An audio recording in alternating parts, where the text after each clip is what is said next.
how do you call what Elizabeth Warren, what Bernie Sanders, with several of the other progressive members of, or progressive candidates for president, and certainly the Democratic Progressive Caucus, and it's not actually even the Democratic Progressive Caucus, it's the Congressional Progressive Caucus. Republicans are welcome to join it, but there's no progressive Democrats left anymore. There actually used to be, Republicans. There actually used to be progressive Republicans. No more. Why do we call this, the positions that are being held by Democrats, fringe or radical or socialist? You get these multi-millionaires on the big television networks, and particularly in the cable networks, talking about the far left and the radical left and all this kind of thing. You know, the far left, really? To the best of my knowledge, we are the FDR left. We are the LBJ left. Now, the problem with saying LBJ left, unfortunately, is that Lyndon Johnson also had this war in Vietnam going. And, I was one of those people out in the streets chanting, hey, hey, LBJ, how many kids have you killed today, right? It took a long time for me to essentially forgive LBJ, and I've never forgiven him for the war, but to allow the war part of LBJ's legacy to stop overshadowing the progressive part of LBJ's legacy, because LBJ brought us the Civil Rights Act, he brought us the Voting Rights Act, he brought us a genuine attempt at producing racial equality in the United States. It was during his administration, I believe, that the Equal Rights Amendment was first rolled out. I might be wrong on that, but the idea that we're all here together, we're all in this together, we're all working on the, was something that came out, that really came to the fore during the Kennedy, Johnson, Humphrey administrations. Kennedy, of course, was assassinated in '63. LBJ became president. He got reelected, or got elected in '64. And then, things just, got very messy with Vietnam.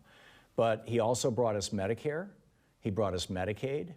And these were not things that LBJ just said, hey, let's just do this. This is a great idea. These were actually things that Franklin Roosevelt had proposed 30 years earlier in the 1930s.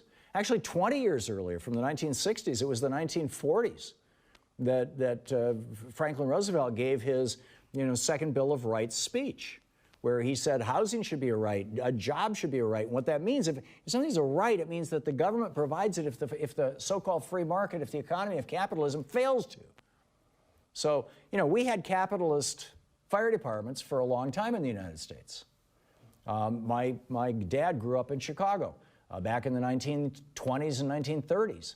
And I don't know if it was then or if it was before then, but there was a time in Chicago, my dad told me this story, where if you didn't have the right fire department's shield on the front door of your house and your house caught on fire, or if you didn't have any shield at all, if you weren't paying, a monthly vig to the for-profit fire department, your house would burn down. And I think that the Great Chicago Fire might have rebooted that. Frankly, I might be completely wrong about this because, again, this is just a story my dad told me.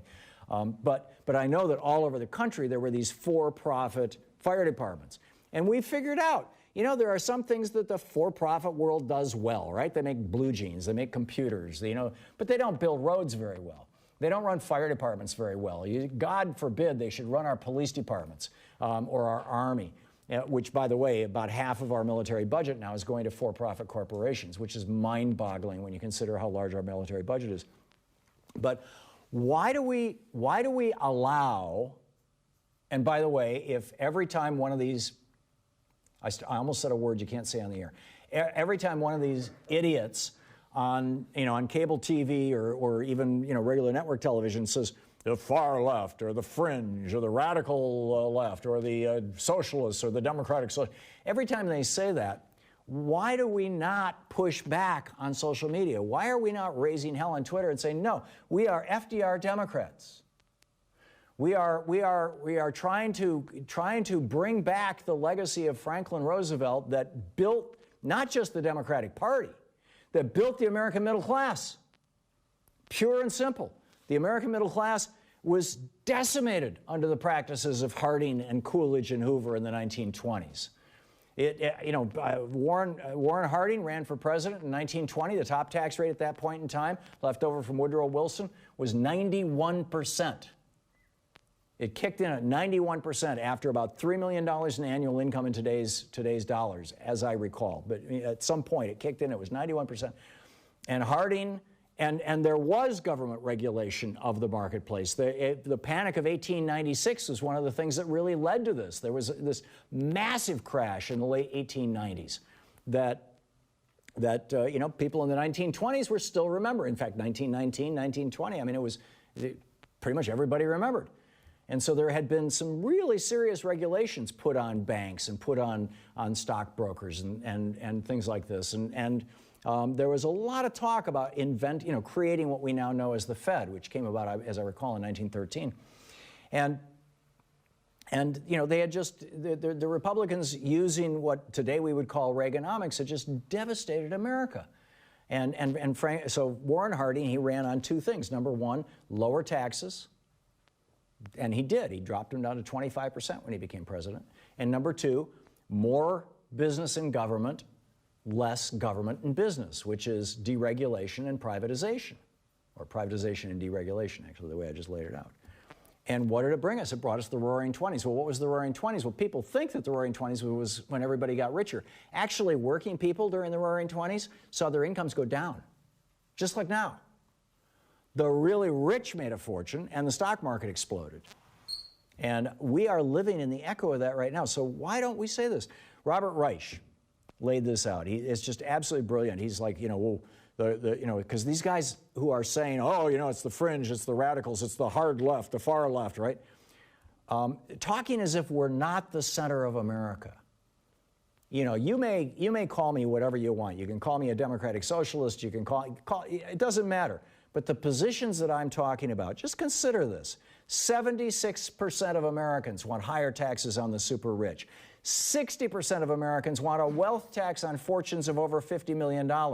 And this was a poll from Fox News. 70% of Americans want Medicare for all. 60% of Republicans support allowing anyone under 65 to buy into Medicare. 92% of Americans want lower prescription drug prices. Over 70% think we should be able to buy drugs imported from Canada if our federal government can't get their act together. Meanwhile, 60% of Americans, 60% support college-free tuition. People, that Bernie Sanders, he's a socialist. No, he's an American. 62% of Americans think not only climate change is man-made, but we damn well better be doing something about it. 84% of Americans think money has too much influence in politics. 77% of Americans support limits on campaign spending, and that includes 71% of Republicans. And these are not weird left-leaning polls. You know how Fox, they pull some right-wing poll out where they only poll people on, Fox News or something. This is America. America wants FDR Democrats. America wants a return to a growing middle class and, at this point, I'd say a shrinking billionaire class. But America's not getting it, in large part because of the Supreme Court and Citizens United and all that stuff. And we've got some serious work to do here, my friend.